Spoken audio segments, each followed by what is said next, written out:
All right, everybody, welcome back to another episode of the Evernest Real Estate Investor Podcast. I am your host today, Spencer Sutton, and I'm flying solo. I don't have Matthew. I don't have Gray, but I don't think we need them because I have one of our experts. I have Jacob West joining us again. This is actually, Jacob, this is actually a record. We've never had anybody. We've got several podcasts. We've never had anybody on 3 times. So welcome back to the podcast. It's an honor. If you had to find somebody who was willing to talk to you 3 separate times, I guess I'm good. You are the guy. There's no doubt, right? So I'm not worried about like us not having some great dialogue, some great conversation today, and what we're going to be talking about. So we recorded a podcast with Jacob several months ago. We were doing an overview of Detroit. And now we're going to go a little bit deeper into Detroit. We're going to talk about specific areas. We're going to talk about specific neighborhoods, class of neighborhoods, what we're seeing investors do, successful investors do. And what's great about this is if you're listening to this on the podcast and you want to see where we're going to be walking through on the map, you can go check out our YouTube channel.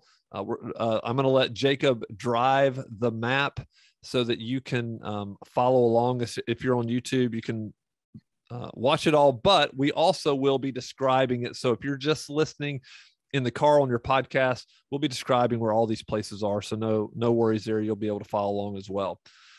So Jacob, man, you've been up there in Detroit for quite some time. You get a lot of calls from investors. I see all of the people that reach out to us wanting us to either manage their rental property that they already own in Detroit, or there's people calling saying, hey, I'm interested in buying rental property in Detroit. So you see a ton of investor activity out there.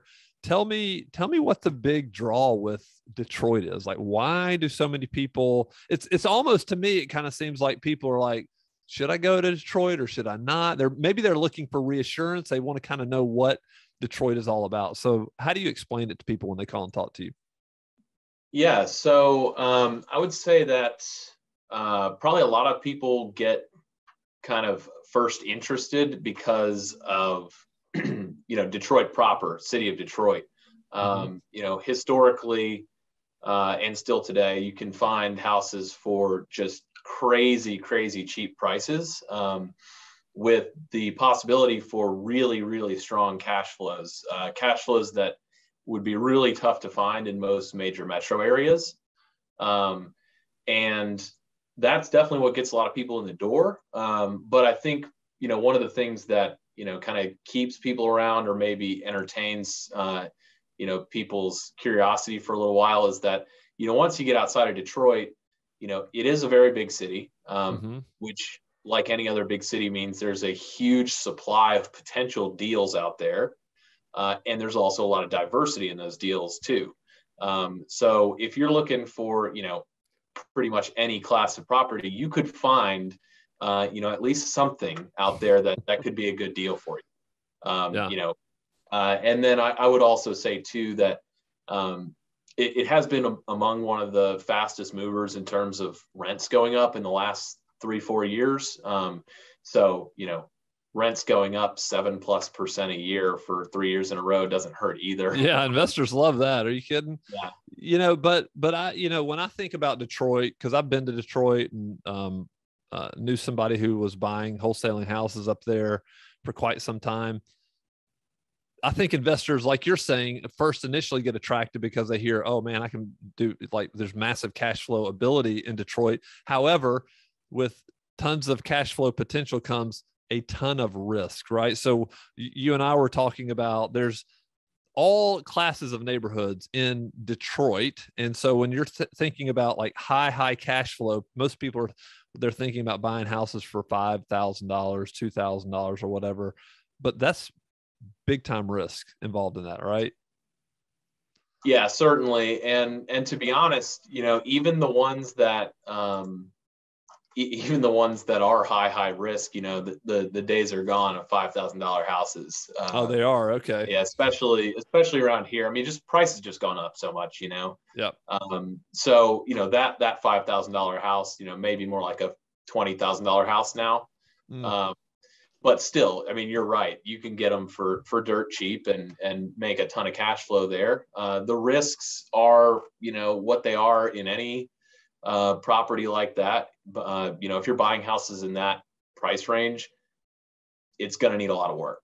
Anytime you're going through a major renovation project, there's always the risk of cost overruns, things you didn't catch in your due diligence period. So, that's your first set of risks right there for sure. And one of the biggest risks, honestly. And then, after that, a lot of these homes that you're buying in that super, super high cash flow category are also going to be places where, it may not be the safest neighborhood. It may not be the most stable neighborhood, and it may not have appreciation potential outside of its ability to produce cash flows. Right. There's not much of a retail market. Right. Yeah. And So the houses are and the houses are super old. And so therefore you're going to have probably a lot more maintenance on these houses over the long term.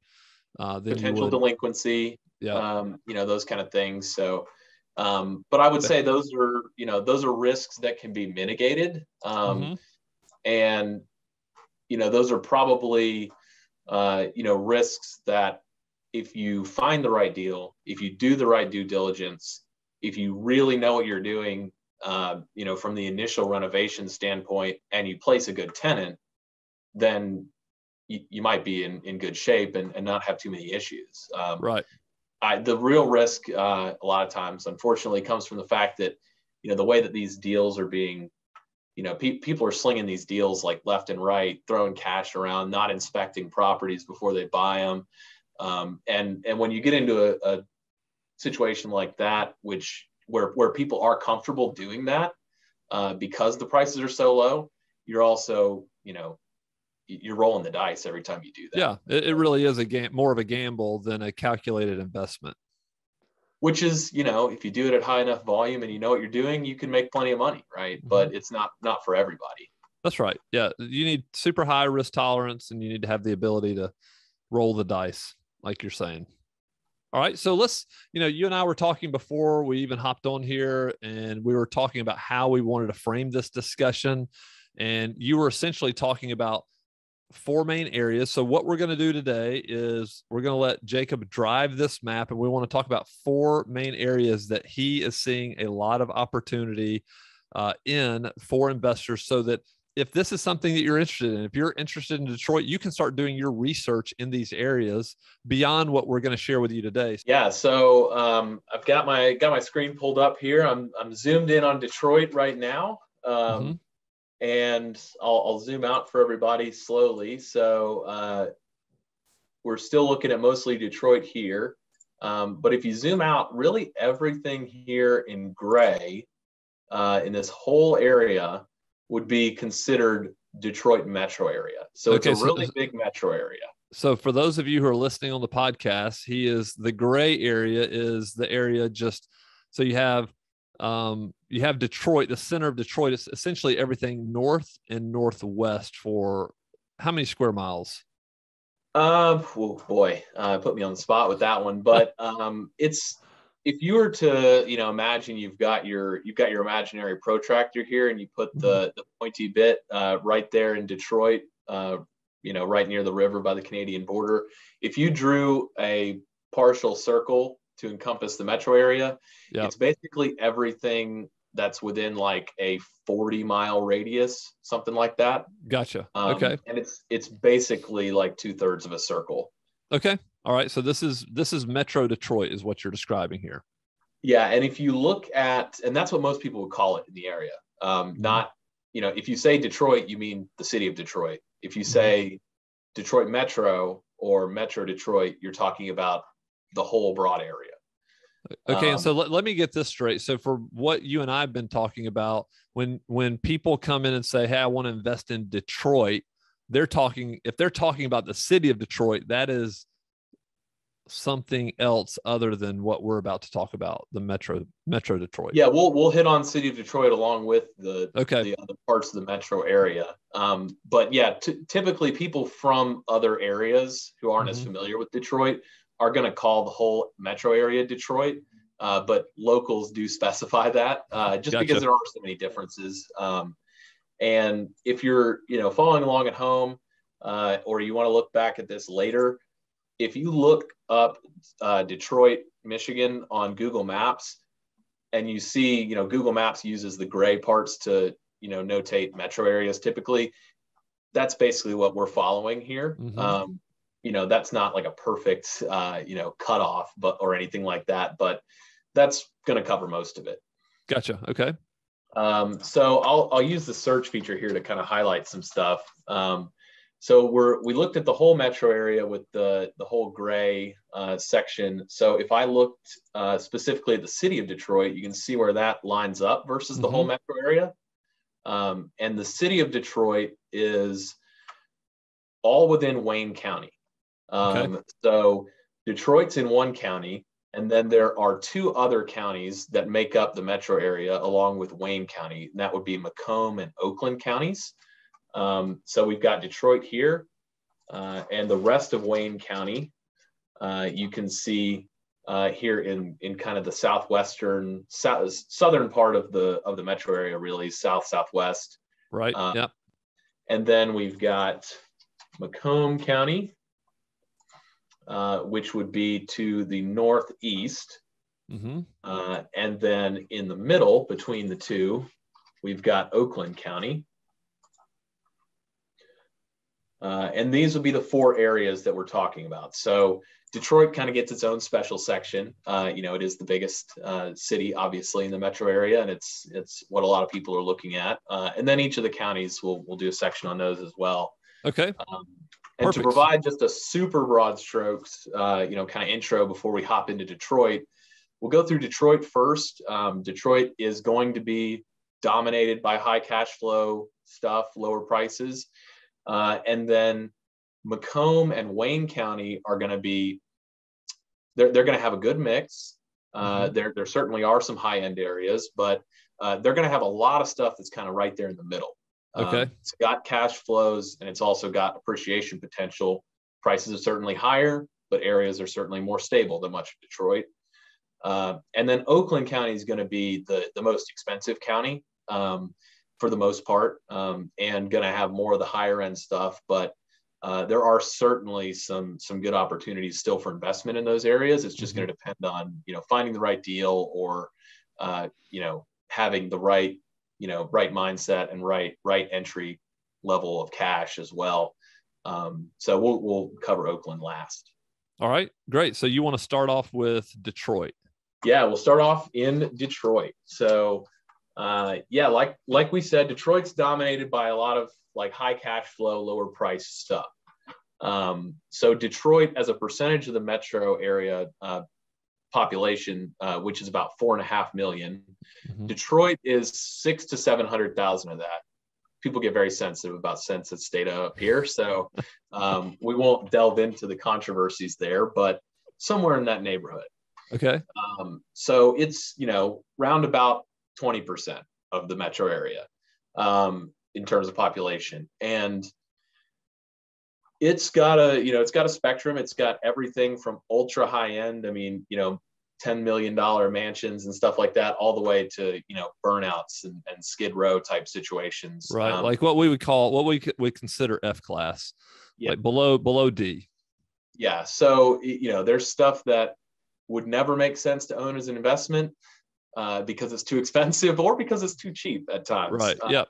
That makes sense. So, but what most people are looking at in Detroit is going to be stuff that's in that like D plus to C plus range.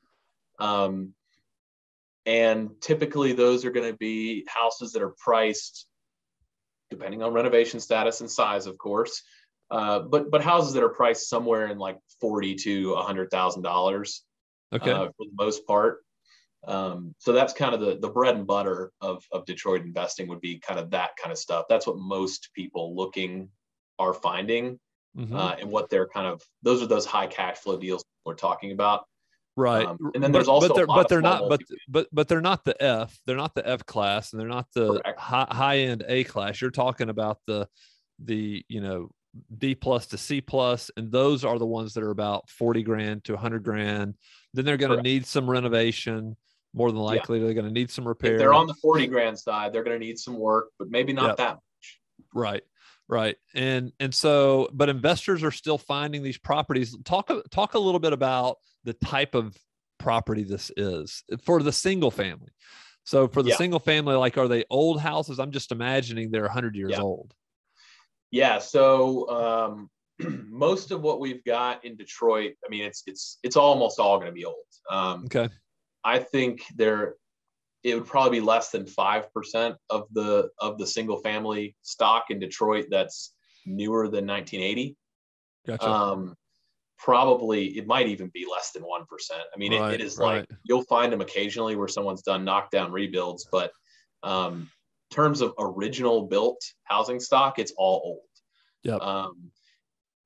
Probably 50% ish is between 1920 and 1970. Okay. Like that 50-60% of it. So it's a lot of like that mid-century stuff. Yeah. But then in some of the more historical neighborhoods, some of the ones where, some of the really bigger houses or some of the ones that have really cool, interesting architectures, a lot of that stuff is like 1900 to 1920. Right. That teens kind of class has always got some fun houses as well. Those are the houses that I know that some people are attracted to, and you gotta, to me, you have to have the capital to rehab those houses because they're old. They've got high ceilings. They're big, and they're not the efficient kind of 1,200 square foot house that people, most investors are looking for around the country. Yeah, that's true. Although I will say that, like, just because Detroit's been, there's been a lot of these that have been rentals for a very long time, and a lot of stuff change hands a lot of times. There's a very, very small chance that you're going to be the first guy to rehab it.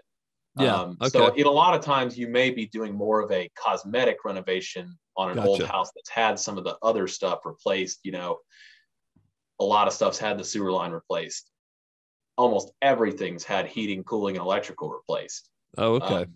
So, when we're talking about 20s build houses, we are talking about places that they've probably gone through major renovations 2, 3, 4 times. Okay. That's interesting. So what are you seeing from a property management standpoint within this area? What are you seeing with these types of houses as the main maintenance issues? Is it just normal, toilet, plumbing, electrical, like light switches stuff, or what is it? Well, there's always that kind of stuff. I will say that as far as stuff that's maybe a little bit more unique to Detroit, I will say that if you're rehabbing a house, there are a lot of houses that are out there that still have either original or really old boiler systems, which are, generally speaking, if most of the system is intact, they can be really durable and really cheap to repair. But if you need to replace the whole system, it is really expensive. Yeah, like how expensive? So if you were to replace a whole boiler system on, let's say, your garden variety 3-1 1,200 square foot house, if you wanted to do a whole new boiler system, including all the lines, all the radiators, and the boiler, I mean, you're probably looking at $8K plus in a lot of cases. Yeah. Now, what a lot of people do would be convert it to forced air heat. Okay. But doing that, you gotta, that's a part of your due diligence process. Can you fit the ductwork in? Right. Do you need to have a split system with one in the attic and one in the basement? Because if you start looking into that kind of stuff, you may be getting up in that $8,000 range too. So it does depend. I mean, that's kind of an area specific thing. The other area specific thing would be flooding in basements. Detroit's very flat. It stays very cool or cold for most of the year. And as a result of that, it holds a lot of groundwater. Gotcha. Okay. And basements are very common. And Detroit's infrastructure it has a hard time dealing with really heavy rains over a long period of time. So we had pretty, essentially more rain than we've had in a century last summer. And so everyone's basement was flooding. Whole interstates were flooding. Oh, wow. And with, more rain on the horizon, according to most, climate experts. You got to think about that. Has the basement been waterproofed recently? Is the history of moisture issues down there? Because, basements here with the square footage of houses being fairly small, everyone uses the basement. There is no such thing as like people don't care about the basement here. Like people need that space for storage, and they are going to use the basement. So you cannot rent a house with a wet basement. Yeah. So you have to make sure. So you're right. Like that's part of the due diligence process. And so if you are having water in the basement, flooding in the basement, then that's something for like a Serve Pro or somebody. They're going to come out and fix that. And it's going to be expensive. I just know that. Yeah. Yeah. And it can come down to things that are fairly simple. Is the sump pump working? Is the sewer line clogged? Because all the basements have a floor drain. Gotcha. And if there's a clog in the main sewer line, that's going to back all that storm water up through the floor drain in the basement. Yeah, that's right. So it could be as simple as removing a tree and replacing a section of sewer line. Good. All right. So what are the areas in Detroit? Like, are there neighborhoods that you're seeing that people are like, hey, I like Detroit, but I only want to look in these neighborhoods? Yeah. So I will say that everyone has their opinion. And some people, kind of go more street by street. Some people go more like broader area. Yeah. Broader. I will say that there are certainly good streets throughout Detroit. But in terms of areas that have more of like a higher concentration of stable neighborhoods, we like to look at the northwest side of the city. So that would be, basically between 8 Mile Road and Southfield Freeway, in the northwest corner. And if you even wanted to add a third boundary, 96, then on the south end. And then you can also look down on the east side, south of 94. So over there near Grosse Pointe, which is a pretty high end area. Okay. The stuff that's near that area is, those were some of the ones where you've got people kind of speculating with these houses that have really cool architecture. They're really big. They're really close to some very hip areas. There are some very hip little micro neighborhoods popping up down there that have cool restaurants, and young people are moving there, those kind of places. So, that would kind of be the vibe over here, I guess I would say. Whereas the northwest corner would be more of like your, it's somewhat stable. It's fairly, inexpensive, and a lot of people are going for like high cash flow plays there. Gotcha. All right. Well, good. This has been good for Detroit. Okay. So what area are we hitting next? So next we'll just move just a little bit north to Macomb County. Okay. So Macomb County has a population around 900,000, a million people. So, more like 25% of the metro area, something like that. And Macomb County definitely has a mix. So Macomb County, we're really looking at, pretty much everything north of 8 Mile here. This is 8 Mile. Okay. Right here. So this is between Detroit, Wayne County, and then Macomb County to the north. So everything north of 8 Mile and then west of 75 pretty much is Macomb County, or east of 75 rather. East, yeah. Sorry about that. And Macomb County, it is probably where I would say that a lot of people are finding those kind of middle of the road kind of deals that are going to cash flow, but also are very stable, have a good likelihood of appreciation. Gotcha. The things that are in, like if I had to say what's the most common kind of investment here, like your solid, like mid C, C plus, B minus, kind of that stuff that's like right on the cusp of B is right. Like the bread and butter in Macomb County. Yeah.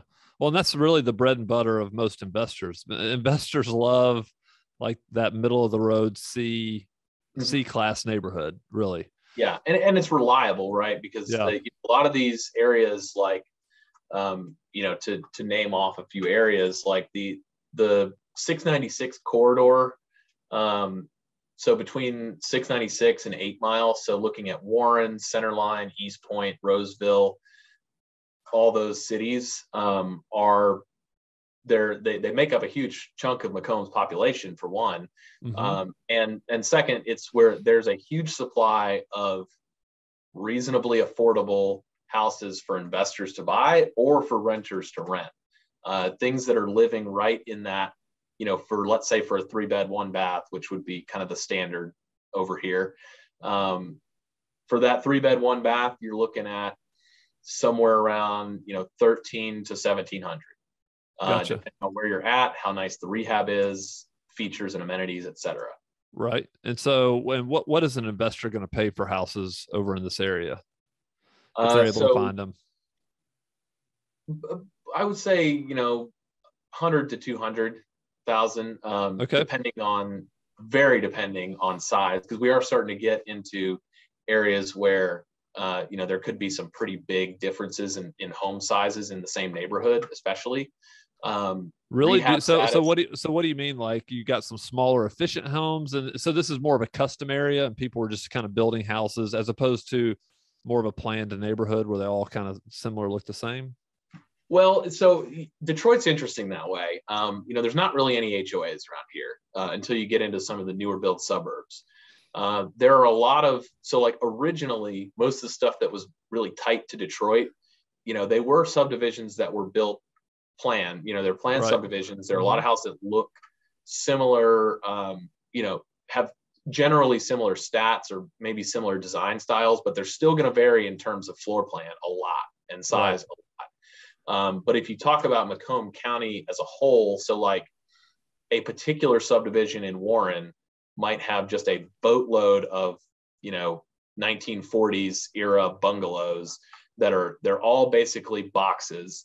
They're all basically 3-1s unless somebody decided to convert the attic or the basement. Right. But then you might go less than a mile away and you'll have a different subdivision where there are houses that are, maybe it's a 20s build neighborhood and they're more like big, tall, brick, pointy, places that are going to be 4 1.5s, 4 2s, 5 3s, that kind of stuff. And just because Macomb has a lot of diversity in housing stock that are still in that, what I would call B, C range, there's just a lot out there. Yeah.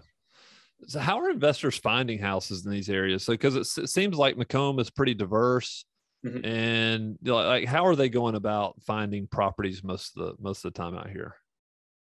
Yeah. So I will say that, Macomb being more of that,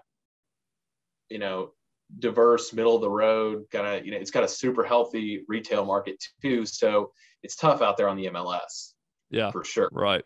A lot of investors are, there are a lot of brokerages that kind of have these pocket deals that they share amongst other brokerages that are more investor focused. So, the place doesn't have granite countertops. It has Formica. Does that bother you? The kind of stuff it's not meant for retail consumption necessarily, because, they're probably going to sell stuff tenanted or, make a lot of work, or they want to sell it as a package or whatever.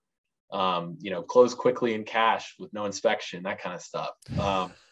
So, they've got some stuff, like if you're looking for reliable sources of leads that are not going to be kind of snapped up by the retail market, then connecting with a brokerage that specializes in finding investors' homes is key. And there are, there's several of them out there, not just Evernest, obviously. Sure. I mean, we're the best, but yes, there are others out there.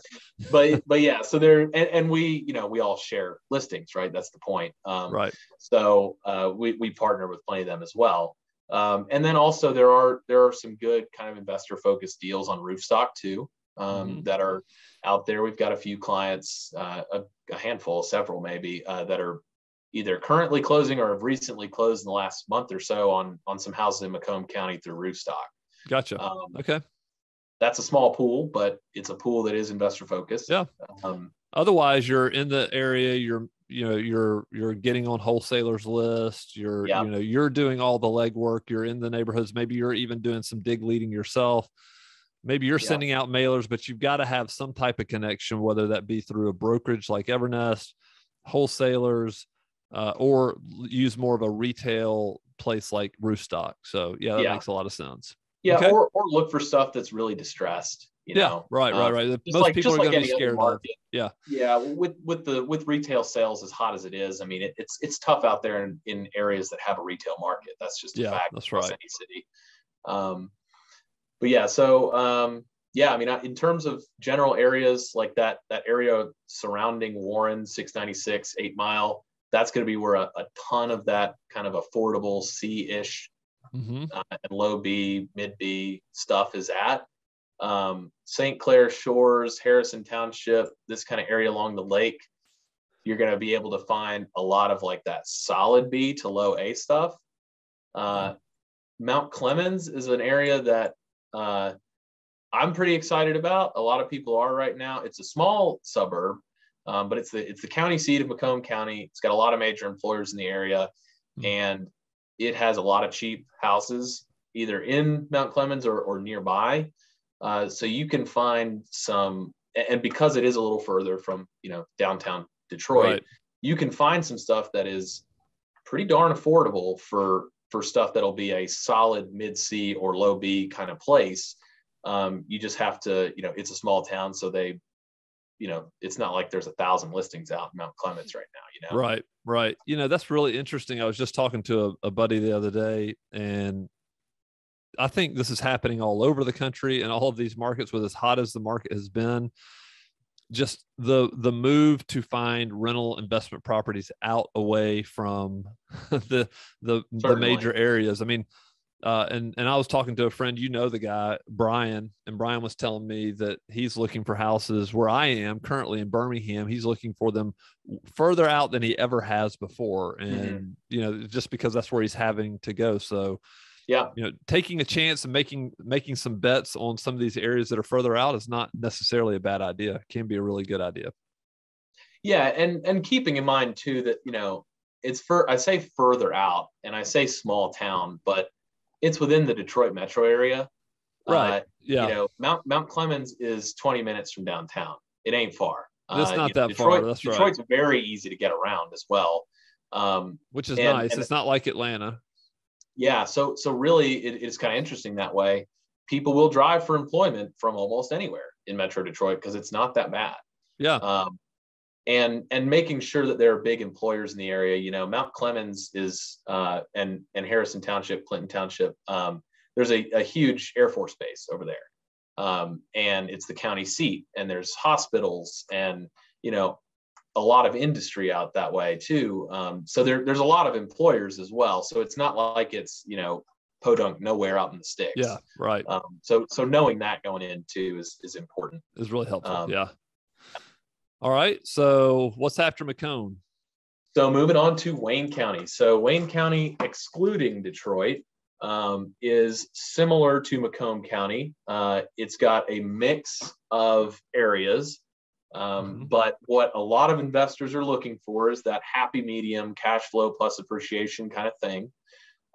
And yeah, I mean, in terms of pricing, it's not too different from Macomb County. For that C to B plus kind of stuff, you're looking at, 100K to 200K, and it may need a little work depending on what the area is. And for Wayne County, I would say you do probably have a little bit more, I guess, options as far as different feels to the areas. I guess is how I would say it. So what does that mean? So like, for example, I would say the closer in suburbs, I would kind of lump them all together. That is by no means trying to overgeneralize, but if you look at Redford, Allen Park, Melvindale, Lincoln Park, Dearborn Heights, all these that are kind of in that ring around Detroit. So just outside of Detroit in Wayne County, all of those are going to be much more of like an urban kind of environment. You know, Okay. um, smaller lots, you know, closer commutes expected, older housing stock expected. It's going to behave much like maybe the southern parts of Macomb County. It's going to behave like an urban area, but better than Detroit. Okay. So stability, way better than Detroit. Way Rent better. rates, Okay. higher than Detroit. So Delinquency, what not are as big of the an issue. what are the rent rates? So for areas like this, you're going to be probably a little bit lower than in Macomb. For those suburbs, it's going to be maybe more like 1,200 to 1,500, 1,600. Okay. Or so maybe $100 lower. Yeah. But probably a higher instance of all brick houses, especially in Redford. If you like brick ranches, man, Redford is your place. It is, And a lot of people do. It is. I mean, personally, I like something with a little more features to the house. But man, if you like a brick box, Redford is your spot. But you know, it's great for longevity, obviously. Yeah, sure it is. And Redford actually, you know, that kind of building style, and that's very common there. You know, it's a lot of like more like 50, 60 stuff. So, you know, it is slightly newer, which is cool. Yeah, it is good. And then, you know, you've got the areas, you know, like Dearborn Heights, kind of like the Warren of Wayne County. It's the biggest suburb. It's actually Dearborn's the biggest city in Detroit metro area other than Detroit. Gotcha. And I believe Warren's second. So very well established, very big, tons of employment. I mean, Ford's there, right? And you know, this whole kind of close in suburbs area, it's going to behave, you know, very predictably, very reliably. Right. It's not going to be the place where you can go buy the house that's going to appreciate 100% in a year, or, you know, or 5 years or whatever. Right. Because it is so well established and kind of stable. Like working class area. For sure. Yeah. Yeah. And then and there is some, you know, there's a little high end stuff sprinkled in too. You know, it is just such a, you know, big city in and of itself, some of these places that, right, you know, they get a little bit of everything. And then you've got the places that you could buy or that you could expect maybe the same rents out of, that maybe cost the same amount, but they're a little further out, and you might have more chance for some appreciation, but you might be doing a little speculate. okay, You know, they may not be there yet, or they may be, you know, right now you might be competing a lot with retail folks, but there are certainly a lot of great deals to be had. So moving a little further out, areas that are still affordable for investors in that, you know, BC kind of range. Westland, Wayne, Romulus, Taylor, Wyandotte, a little bit, you know, maybe some of these areas downriver, as they call it. You know, basically anything south of Detroit along the river, they call downriver, especially the stuff that is way down here. So this would be getting into certainly some speculation territory if you get down south of Wyandotte, you know, places that are just not as built up yet. So you don't really have a lot of great reliable comps, but everything's creeping that way. So if you wanted to make that guess, then you could, and you could be very right. Awesome. So yeah, that, and then, you know, obviously there's some of the higher end suburbs that are out here further, Canton, Plymouth, Northville, Livonia, that, you know, they're going to be more like your A stuff. It's going to price a lot of not necessarily for investors. That's right. Yeah.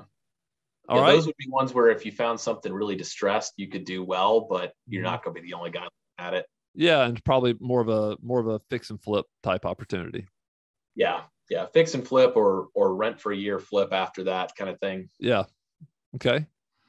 And then that brings us to Evernest's home base county, and my home base county in Detroit, Oakland County. Oakland County is the largest by land area and population. but it's also it's the highest end. So Oakland's got about 1.3 million population thereabouts.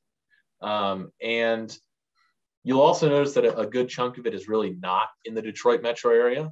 Right. So it covers a lot. And there's a lot of stuff out here that's not in the metro area that really you're taking your money into your own hands if you try and buy investments out here, because it is getting a little far out to have comps that are accurate, and you're going to pay more for maintenance and that kind of thing. Gotcha. Okay. So we'll focus more on the metro area, obviously. And this is going to be where you're going to find mostly B and A stuff. Really even B plus and A, with the exception of Pontiac, where Pontiac is going to be like a C neighborhood. And it's more of its own little independent city, 30 minutes away from Detroit, basically. So as far as what we're looking for, what investors are looking for in Oakland County, it's going to be a lot of people who are looking for that kind of fix and flip, or maybe like buy distressed and maybe turn a single family home into a duplex to try and get more money out of it. Maybe buy it, rent it, hold it for a few years and see what happens, sell it, who knows. It's much more of that, you're not going to get 10%, you're not going to get 10% cap rates year one here. Sure. That's tough to find anywhere right now, right? And especially in places like this. I mean, this is an area where you'd be really thinking more like, impressed with yourself if you could get 5% cap rates, but, home values are going up 10%, 15% a year in some of these neighborhoods. Yeah. So maybe you need to park some cash somewhere and put it somewhere relatively safe, in a safe investment, B class, A class neighborhood. Yeah. Because we're in Royal Oaks, right? Yeah, we're in Royal Oak, which is down here, and I'll zoom in a bit.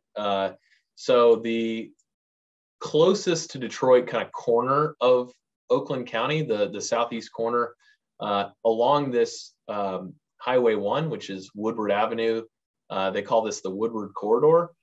And it's definitely like a main thoroughfare through Detroit. And there's a lot of really kind of, some are up and coming, some have already come up, kind of neighborhoods that, are really more of like last 20, 30 years kind of became nice places to live. Maybe weren't so nice before that, some of them.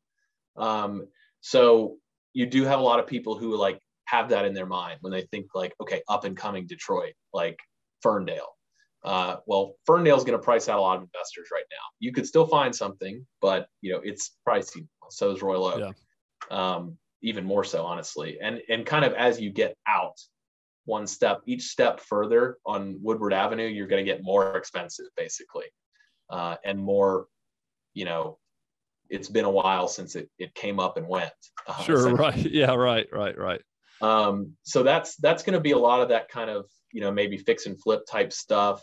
There's definitely still some good opportunities for, buy and hold rental stuff on the peripheral here. On the edges of Oakland County, like Hazel Park, Madison Heights, Southfield for sure. Those kind of areas that are maybe not all the areas have really been touched yet. Maybe this is a house that has not been renovated in the last 30 years and you could really do something with it. So there's a lot of that kind of stuff out there that you could get to. You'd be buying it probably in at least 150, more like 200K plus in a lot of cases. Yep. But it would be something that, in livable condition, you couldn't really find too many places in livable condition under 250. And then, as far as rents go, you're going to probably bottom out in most parts of Oakland County, especially, down here in the closer in parts of the metro area. You're going to bottom out for a 3-1 at like 1,600. Okay. So that's going to be the low end. Yeah, exactly. So, obviously assuming you've got a good rehab on it. Sure.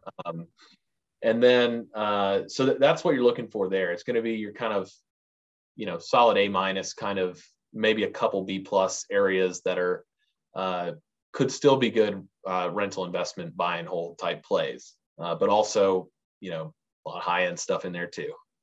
So tell me, like, as we wrap this up, Jacob, kind of what is because you talk to a lot of investors, they call the office, they're looking, they talk to you, they talk to Josie. What is your main advice for investors who are, not as familiar with Detroit and they're considering buying there? Like, what is your pitch to them and why Detroit makes a lot of sense? Yeah. So for me, I would say, size of the market does matter. Your ability to find deals, it does become easier if there's just more houses.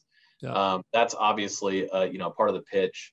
I would also say that just, the numbers speak for themselves with rent rates going up more than 7% a year over the last 3 years. So that's big for sure. And then just, overall kind of employment trends. Detroit is, you ask some people, like, people ask, like, is Detroit back?